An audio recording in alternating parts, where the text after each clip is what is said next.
Cannot wait to work with this incredible faculty, staff, board, and friends to move USF forward. And you're going to meet the man who's ready to become the new president of USF. From Tampa Bay's #1 news station, this is the Fox 13 6 o'clock news. Good evening and welcome tonight. I'm Mark Wilson. And I'm Allie Corey. Thanks for being with us. Well, Ybor City is known for its history, and now that history will be in boldface type. The developers behind the Gasworx project announced today that 3 of their buildings will honor 3 crucial aspects of Ybor City's past that made Tampa what it is today. Fox 13's Evan Axelbank is live there now with a window in the past and the future. Evan? Well, it's so easy to forget what used to be here, Allie, with all the construction that we've seen. Not anymore. The 3 things being honored all have one thing in common, and that is that they honor the people who built this town. Tampa, 1929. Can you see the people, the hard work?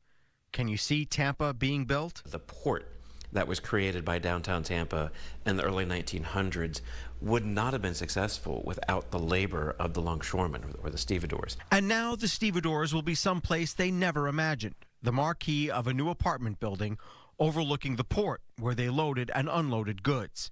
Their union had insisted on good wages, which in turn pumped money into the newly bustling city's economy. Once again, they're an engine for something new. By recognizing their accomplishments and by recognizing, who came before us, you really get a much better sense of the city that you're in. The Stevedore is one of 3 new buildings that Gasworx developers are naming after what made Ybor, Ybor. There would be no Ybor without Cuban immigrants, and indeed, it was the Olivet that brought them here. The Olivet's 10 stories of apartments and stores is named for a ship that brought those eager for a new life to Tampa, which, thanks to them, would one day be called the Cigar City. That brought people literally from Cuba and Key West to Tampa to make Tampa grow from a small fishing village in 1880 to really a city by 1900. Gasworx will be a smorgasbord of buildings that developers hope will seamlessly link Ybor City with downtown and also provide its 5,000 residents with a market, green space, and a streetcar stop. But what good is it all if it isn't anchored in Tampa's past? You see the brick pavers, you see the roosters, and it's just so much flavor to it. So clearly from day one, when we started designing buildings, we were really looking at that and telling our design team, hey, we want this to feel like it belongs. And Cubans have always felt at home here, given Ybor is where Jose Marti organized support for uprisings in Cuba. Luisa Capetillo was an activist who worked as a lector, perhaps the only female one, who read pamphlets to cigar rollers while they worked. Her name will grace a 3rd building. They read news in the morning, and they read works of fiction in the afternoon, and they were really the intellectual leaders of Ybor City and West Tampa.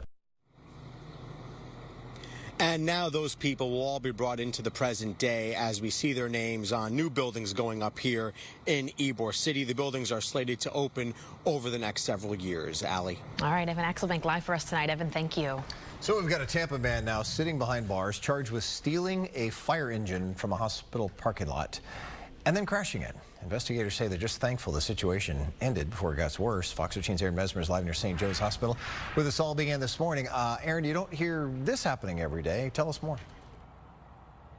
Mark, yeah, this happened at about 9:30 this morning, which is a really busy time of day in this area of Tampa around the hospital. And Tampa Fire Rescue says that's why it's really fortunate that no firefighters, no other drivers were seriously hurt. Tampa Fire Rescue released images of the fire engine that was stolen and involved in the accident. There's some damage on the truck and to its equipment. According to investigators, firefighters were initially responding to a cardiac-related emergency and brought the patient here to St. Joseph's Hospital. We're told the driver of the fire engine parked at the hospital, stepped away for a moment to see if his help was needed with the patient. Police say that's when 59-year-old Warren Scudder got into the fire engine and drove away. We're told Scudder crashed into an SUV near the corner of MLK Boulevard and North McDill Avenue and then kept going. Investigators say officers were able to surround the fire engine and block its path a few blocks away near Poplar Avenue. Scudder was arrested and faces several charges, including grand theft, hit and run and DUI. The other driver involved in the hit and run was treated for a minor injury, but Mark, we're told he's going to be okay. For us tonight, Aaron, thanks much. Well, a heated discussion took place in Manatee County this morning as commissioners debated whether to increase parking fees or not. Manatee County's public safety director explained to commissioners that they have seen people parking in front of fire hydrants and blocking access to some public beaches and other parks. She explained that this can create a safety hazard for first responders. Public safety brought forward the idea to increase parking violations in the county from $25 up to $150. The topic drew some strong opinions from commissioners. Has the public had any notice on this at all? You know, has there been any workshops? Has there been any talk on this? Or is this just something coming before the commissioners so they could say, oh, well, let's just, you know, go ahead and do this now the way it is? You know, is this really a public safety issue? If you say it's not generating income, why does it need to be 6 times what it already is? Well, in the end, commissioners voted down the increase. Parking ticket violations will remain at $25. Neighboring counties like Pinellas have $150 fines. Sarasota County has a $100 fine. Also in Manatee County, commissioners voted unanimously to honor a lifelong resident 21 years after he lost his life during Operation Iraqi Freedom. Private First Class Christopher Cobb was a Marine who died during a gun battle in Iraq in 2004. He was just 19 years old. Well, soon, a stretch of roadway will be named after him. Cobb's mother has since passed away, but his aunt was at today's meeting to speak on the family's behalf. Let's do things in our county that unites our county in gratitude and creates a legacy for generations to come to know when they see that road, the meaning of Christopher's sacrifice and service, along with all of our young men and women who served and made the ultimate sacrifice. Commissioners are looking at a stretch of roadway from Televast to Whitfield to rename the Private First Class Christopher Cobb Memorial Parkway. So the USF Board of Trustees has voted unanimously to select the university's 9th president. He says it's a homecoming for him, and the best is yet to come at USF.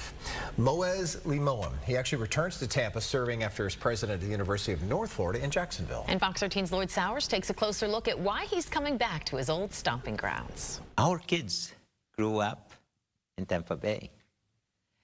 Tampa is the city that I lived the longest since birth. Moez Limoam headed USF's College of Business for a decade. He's now coming back to Tampa after serving as president of the University of North Florida in Jacksonville. We love Jacksonville, but the feeling here that we got when we are here is so different, and we like it very much. Born in Tunisia, Limoam is a father of 2. His wife, Alia, a noted biologist and researcher. They first came to U.S. in 2012 when the university was struggling to become a top school. He says that's happening quickly. To be AAU among the best 69 in the country, 71 in the world, that is amazing. He's been meeting with students and faculty across the university's 3 campuses. Homecoming signs held special meeting to Limoam, who was here from 2012 through 2022. The Board of Trustees gave him unanimous approval. This is a story of a favorite son of USF who's coming home. And it's a really special time for him and his family, and I think it's a really unique time for us.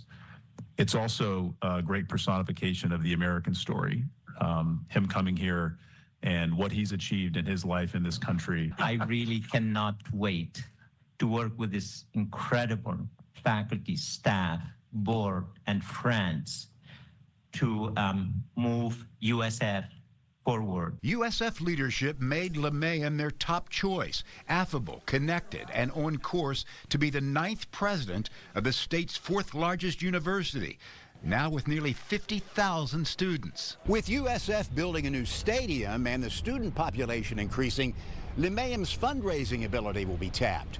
When he was here before, he helped raise $125 million for USF. In Tampa, Lloyd Sowers, Fox 13 News. Well, there is one more vote before Limoam officially gets the job. The State Board of Governors is expected to give its approval early next month. Well, still to come here at 6, we got boots, we got bags, and yes, built. Florida launches a unique fight against invasive snakes with very fashionable results. They'll make wallets with the python skin. They'll make, yeah, we got a wallet right here. Add it to the Christmas list. We're going to tell you about a new partnership that is removing pythons and saving wildlife. That's